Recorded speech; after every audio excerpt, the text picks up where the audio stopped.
Hi again everyone. So we're back with another tutorial regarding the Brother 950 and 950i. This video will also apply to the 910, but there are a few differences and I'll talk about those as I go along. Now this was a video request I got a few times on how to draw your own patterns with the Mylar sheets. And of course it's pretty straightforward, but I was happy to oblige because I'm always eager to help people. If you have any video requests, then let me know and I'll try to accommodate if it's possible, because I do enjoy helping people out and inspiring people. Now, the 910 came with a pack of 10 pre-printed Mylar sheets. Blank sheets he bought separately. The 950 and 950i didn't come with pre-printed sheets because those machines had built-in patterns, but they did come with a pack of 10 blank sheets for you to make your own patterns. And if you bought them separately, they came in this foil pouch which keeps them clean and dry and keeps them away from sunlight. And that really is important with these Mylar sheets. You need to keep them flat without creases in them, and you need to keep them clean and away from heat or direct sunlight, because these sheets can perish, and if you keep them somewhere where there's direct sunlight or heat, then they will literally just flake apart like a supermarket carrier bag, and they'll just obliterate as soon as you touch them. They'll just break apart. So if you do have a set of blank sheets or even pre-printed ones, make sure you keep them safe, because as long as you keep them in good condition, they will last you a while. Now this is a Mylar sheet. You can see it's 60 stitches in width and it's 150 rows in length. The 910 and 950 will only read information from one sheet at a time. The sheet can have a large pattern on it, or it can be made up across the sheet with several smaller patterns, and you can just tell the machine the coordinates of the pattern on the sheet and you can knit it that way. The 950i will again read the information for a large pattern on one sheet or several patterns on the sheet, but it will also read information across several sheets. So you can have a large pattern and draw it across maybe 4 sheets in width and 6 sheets in length and have a very large pattern. So that's the benefit with the 950i. Now, these Mylar sheets, as you can see, they're quite thin and flexible. They're transparent. And up the sides you have the sprocket holes which help pull the sheet through the card reader at the correct rate. At the bottom here you have some guidelines which help you in lining up the sheet in the card reader so you can get it in straight. This is the set line, and you line up the very bottom edge of the blue line here with the top of the casing on the card reader, and that is how you set the card in. I'll show you that when we get to that stage. For the 910, this column on the left is for marking lace carriage information, and the column on the right is for marking colour change information. On the 950 and 950i, these two columns on either side of the sheet are not used. At the top of the sheet you do have a little window here which you can jot notes or memos, and for instance this may be your sheet number 1, and if you're using the 950i and you have a large pattern drawn over several sheets, you could put sheet 1 of 4 for instance. So that's the sheets, and you can see that the grid is pretty small on them, so you do have to be very precise about it. And when you're drawing your patterns onto the sheet, you have to make sure that the squares are fully filled in and you're not protruding over the lines. So it does take quite a steady hand. Now the machines, the 950 and 950i, came with 10 blank sheets and 10 paper design sheets. These are exactly the same as the Mylars, they're just printed on paper. So you would draw your design using a felt tip pen. You could use a pencil as well, but you may be better off with a pen because it will show through better when you're tracing it. So you draw your design on the paper design sheet with a pen or a pencil, and then you line up carefully your Mylar sheet very carefully over the top so that it's all lined up and squared away, and then you trace the design using the special pen in the case of the 950 and 950i. The 910 came with a special pencil. The 910 also came with a standard eraser, but the 950 and 950i came with this pencil eraser.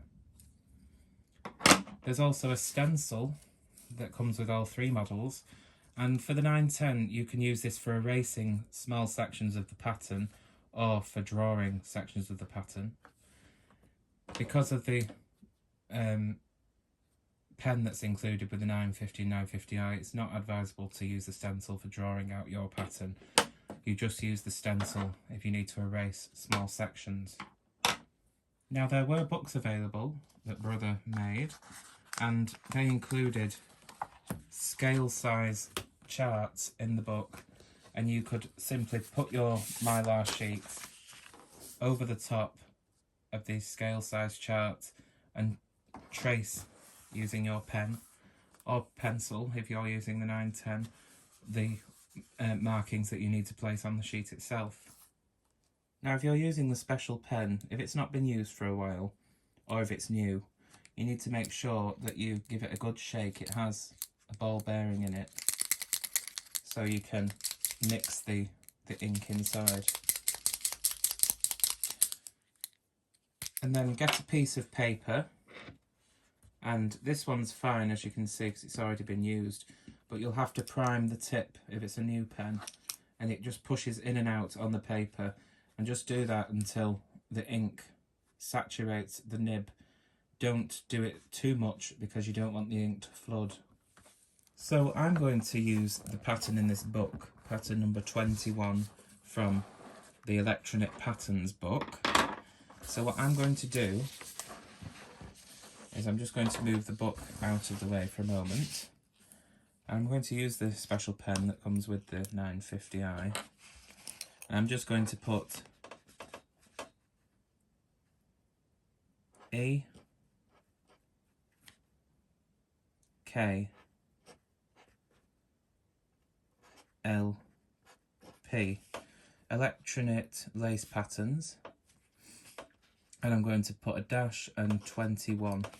So the pattern that's on this sheet will be Electronit Lace Patterns, pattern 21. But you can put whatever notes you need to in that little window. So I'm going to lay the sheet very carefully over the drawing of the chart in the book. As I said, it is to scale. Just make sure that is lined up correctly. It's easy to do when you're not trying to talk to a camera at the same time. So keep that held in place. It'll be easier with the design sheets because you haven't got the fold of the centre of the book in the way. And we very, very carefully, making sure you keep it in line, we very carefully dot the paper, making sure you fill in that whole square without going over the lines. Don't press on too hard, because if you do, the ink will flood.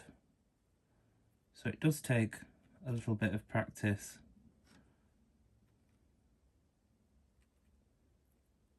Okay.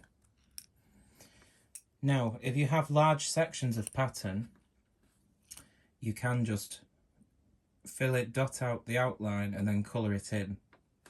But as this is a lace pattern, the dots are more sparsely arranged, so I need to be more careful about dotting the sheet.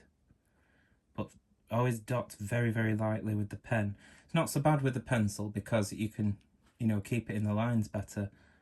But to be honest, the pen they provided is pretty broad, so it can be tricky keeping it in the lines because these squares are very, very small.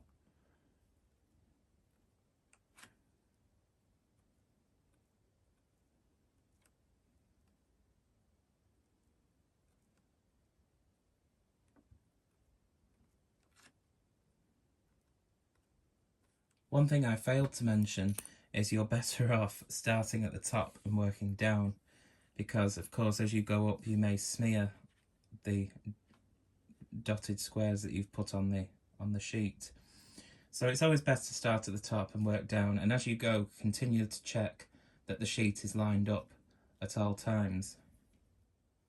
If you did make the mistake of starting at the bottom instead of the top of the sheet for marking out your design, then it's no problem. If you're finding it difficult working from the bottom up, simply turn your design around, making sure you're keeping the sheet lined up with either the book or the design sheet you're tracing from, and then continue marking out your design.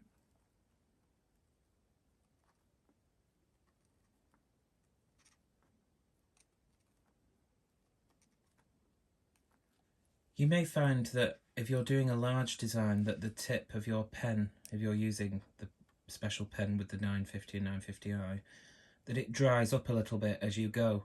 So you'll need to reprime it in between drawing out your design. So just get a piece of paper and just press the nib a couple of times. I can show you this without covering it up. Like that, to re-ink it. And then just do a couple of squiggles just to make sure the ink isn't flooding. So I just thought I'd show you, this is the sort of thing we're going for.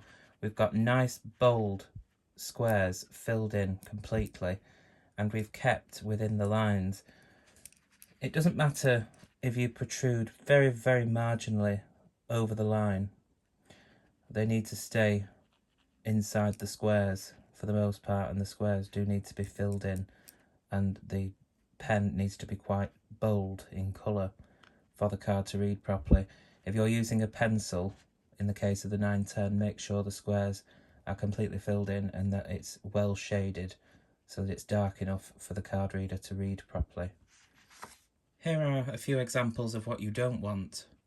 You can see on this one here I have put a very fine dot right in the middle of the square, and that isn't bold enough for the card reader to read properly. There's a good chance the card reader will read that as blank. Up here we have a nice bold dot on the square, but it's protruding way into the next one, so there's a good chance the card reader will read this as two squares filled in, and you'll get mispatterning. And finally up here we have again a bold dot, but it's right in the top corner and the rest of the square isn't filled in, so there is a probable chance that this square will be read as blank. For erasing parts on the Mylar sheet, if you're using the 910 with the pencil, you can use the standard eraser that comes with it to erase sections, large sections, or you can use the stencil to lay over the top so you don't get areas that you have shaded erased. You'll just be erasing the sections of the square when you rub the eraser over the top. If you're using the 950 or 950i with the special pen for the Mylar sheet, then wait until the area you've marked incorrectly is completely dry and anywhere around it, because you don't want it to smudge. And then you can use the stencil to help you erasing small sections, but if you find it easier you can erase it without the stencil. And make sure the special erasing pencil that comes with the 950 and 950i is sharpened, but it's got a blunt end. You don't want it sharp, but it needs to be in good condition for it to work properly. And keep this clean if you can. Rub it on a piece of paper to clean the tip after you've used it to erase, so you don't smudge the next time you use it. And you just carefully rub the pencil over the area you want to erase. You can go up and down or in circles or whatever, and it will erase the area on the sheet.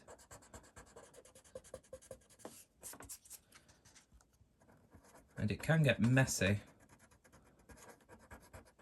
but it does work. Again, don't press too hard, just keep going over it until the pen is erased.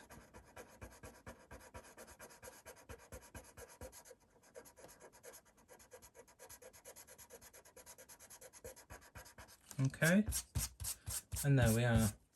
Now when you've finished marking out your design, just go around the design and double check that none of your dots have gone over the lines where they shouldn't have. And if they have, just literally square them away with the eraser, just going around the edges just to make sure. But this is what we should end up with when we've finished marking the sheet. We should have nice bold squares that are completely filled in and within the lines. Like I said, don't worry if it's breaching the line very, very marginally, fractions of a millimetre. That'll be fine, but it can't be protruding into the next square, otherwise it will read it as filled in. Now you can see the beauty of the Mylar sheets is that if you have smaller patterns like this one is, in 30 stitches in width and 105 rows long, providing that you started drawing your design at the bottom left corner, if you wanted to put more designs on the sheet, then you've got all this extra space above and at the side here to put more smaller patterns. So you could have maybe 8 or 10 patterns on a Mylar sheet depending on how big the patterns are. You may only get 3 on it if they're bigger ones, but it's a lot easier to catalogue smaller patterns and in this physical media form of the Mylar sheet rather than, for instance, the PPD where you have electronic patterns that you have to go individually through each one to find out what they are. You can quickly see what you've got on the sheet and it makes it easier to catalogue. Now for memo information, if you're using the 910, then you can use the right hand column here for colour change information. So colour 1, colour 2, colour 3 and colour 4, and you can mark the individual column for that colour on the particular row the colour change needs to take place. Again, using the 910, you can use the left hand column for lace carriage information.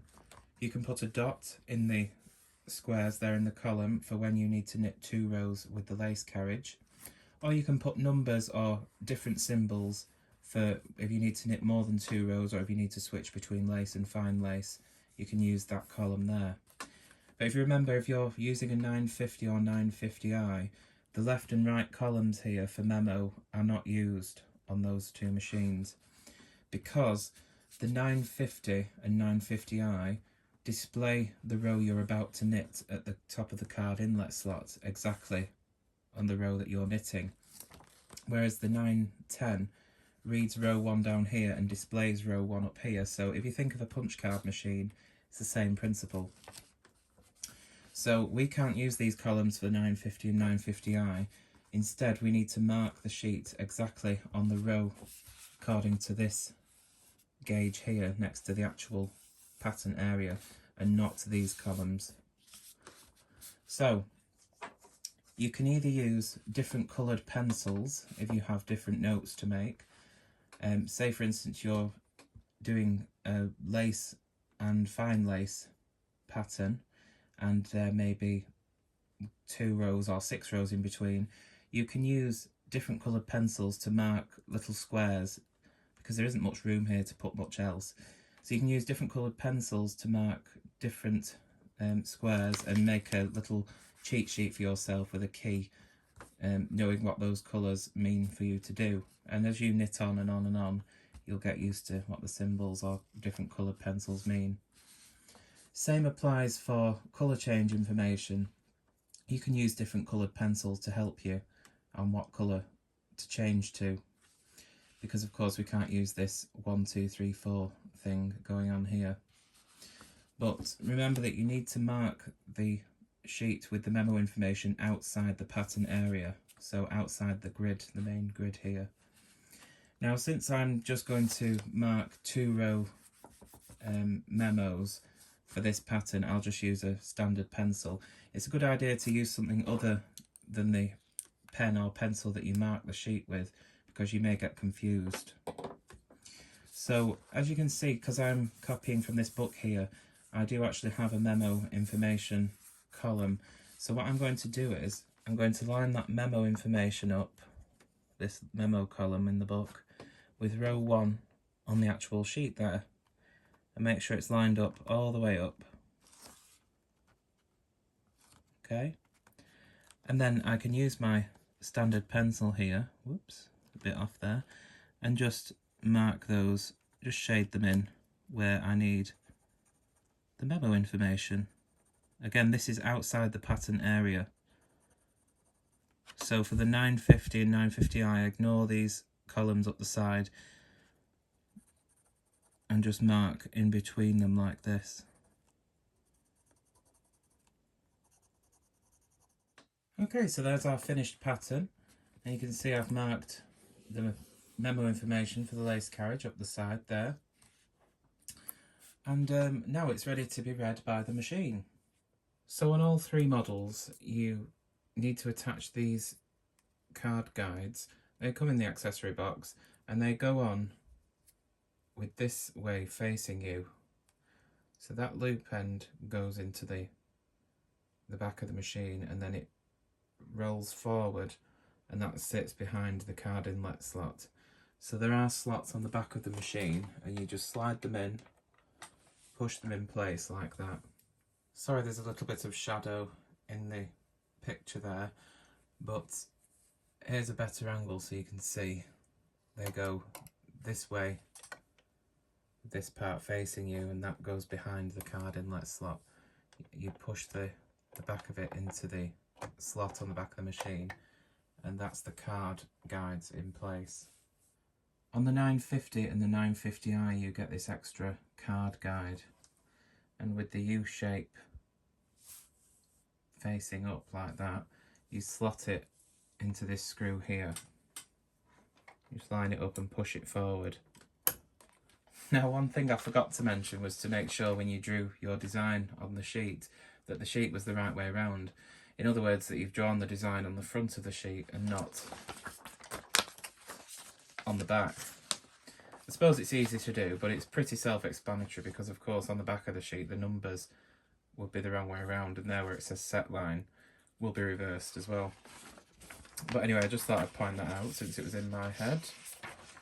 So for all three models, make sure the machine is switched off and insert the Mylar sheet into the card reader like that, and then roll the card down manually using these guidelines to help you get it straight, and line the sheet up with the top of the card inlet slot with the set line like that. It needs to be right about on it where the card inlet slot is. The set line needs to be right on that line there. I'll get a close-up of that so you can see that better. There, hopefully you can see the set line is right on the card inlet slot, and that is the correct position. If you had it above it like that or over it, then the card reading laser inside the card reader wouldn't be lined up correctly with the squares of the chart there on the sheet, and it wouldn't read it properly. So it's essential that you line up that set line right on the card inlet slot like that.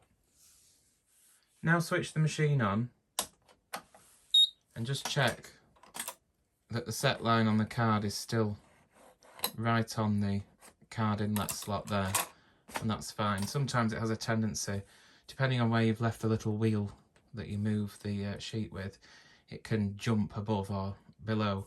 So just check that it's still on the set line.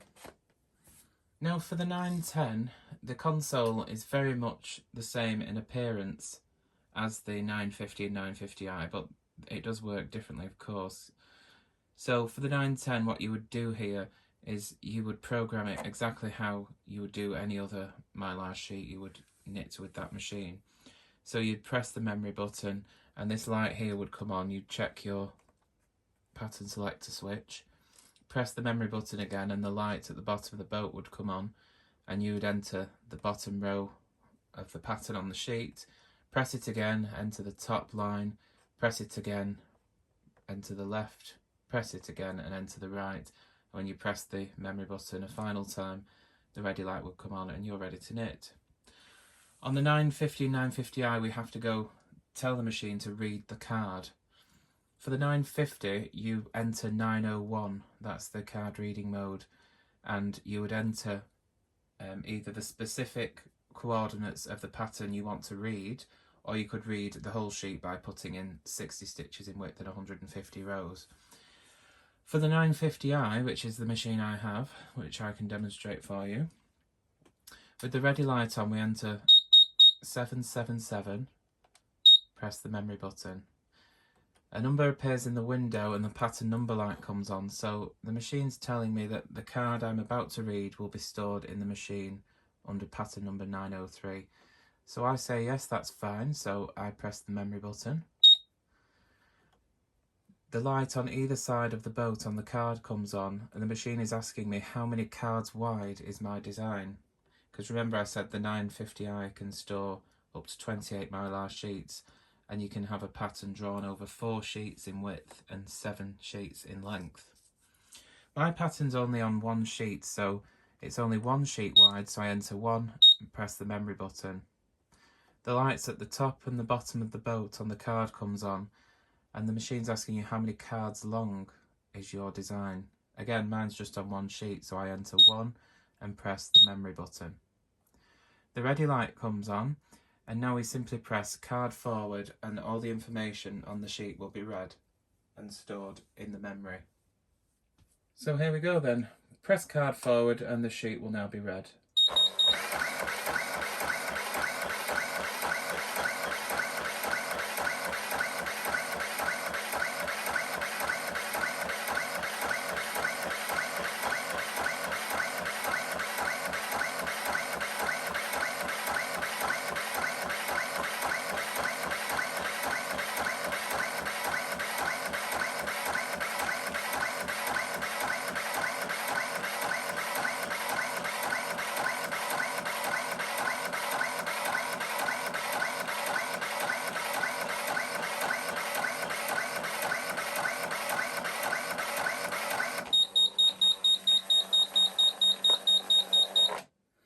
After the sheet has completed loading the data into the memory, it reverses the card all the way back past the set line so we can simply remove the sheet.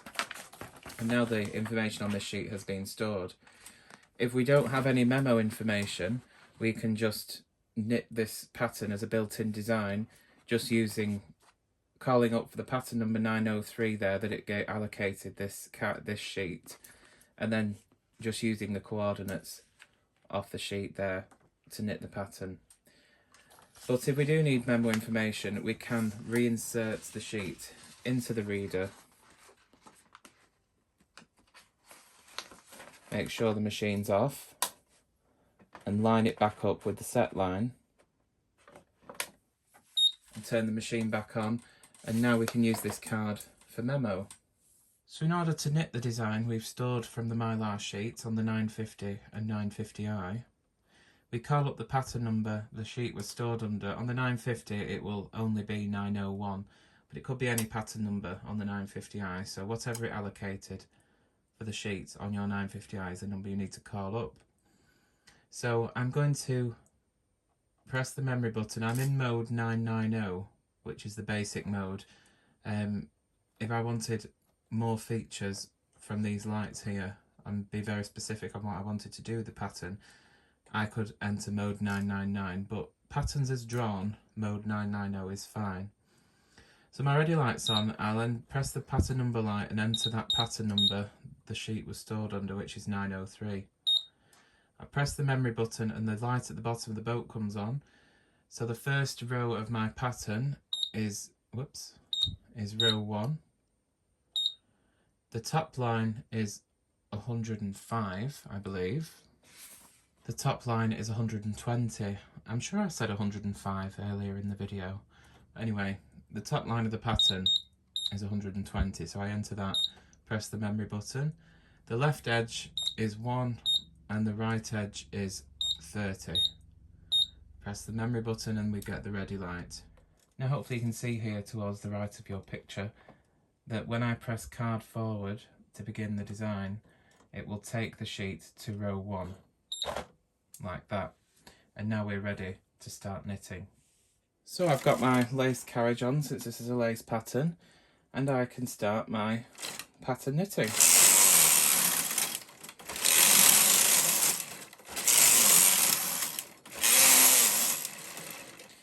Now we can follow the memo information that we've put up the side of the card. I've actually marked that one row out by mistake, but never mind.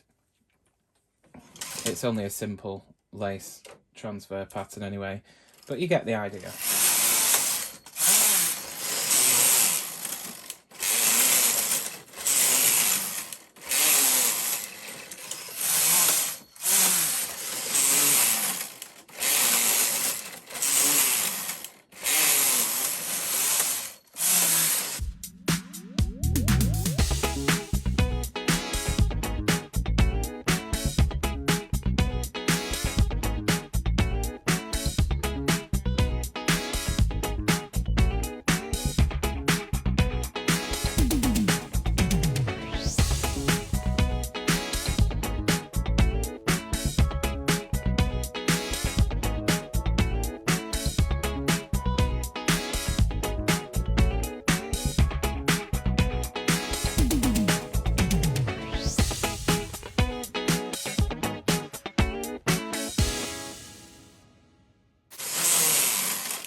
And you can see, as you bring the lace carriage or the main carriage or whatever, as you were to start row 1 again, the display shows row 1 and the card goes back to row 1 on the card inlet slot on the Mylar reader there. So on the 910, the reader is actually reading the card as it goes.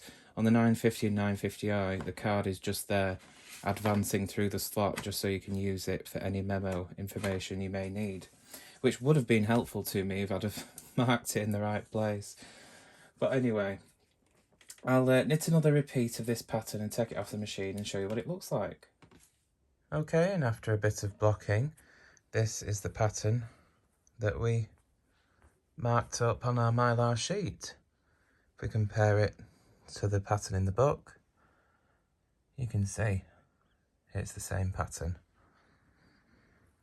And I have blocked this, and I do highly recommend blocking lace to get it to sit correctly, especially if you're using a natural fibre, because otherwise it can bunch up because of the openness of the fabric.